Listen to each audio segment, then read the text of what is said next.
નવરાત્રિના ચોથા દિવસે દેવી કુષ્માંડાની પૂજા કરવામાં આવે છે. માતા દુર્ગાનું ચોથું સ્વરૂપ એટલે દેવી કુષ્માંડા. દેવી ભાગવત પ્રમાણે કુષ્માંડા દેવીએ પોતાના ઉદરથી અંડ અર્થાત બ્રહ્માંડ ઉત્પન્ન કર્યું. તેને લીધે દુર્ગાના સ્વરૂપનું નામ કુષ્માંડા પડ્યું. જ્યારે ચારે તરફથી અંધકાર છવાઈ ગયો હતો ત્યારે દેવી કુષ્માંડાએ પોતાના ઉદરથી બ્રહ્માંડની રચના કરી હતી. તેમને જ સૃષ્ટિની આદિ સ્વરૂપા આદિ શક્તિ માનવામાં આવે છે. સૃષ્ટિની રચના કર્યા પછી તેમાં પ્રકાશ પણ તેમના કારણે જ આવ્યો છે અને એટલા માટે તે સૂર્યલોકમાં નિવાસ કરે છે.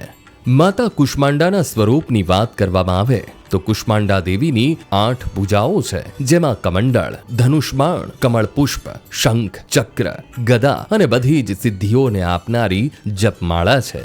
આ સ્વરૂપની પૂજા કરવાથી ભક્તને ભયથી મુક્તિ મળે છે. દેવી કુષ્માંડાની ભક્તિથી આયુ, યશ અને આરોગ્યનો વધારો થાય છે.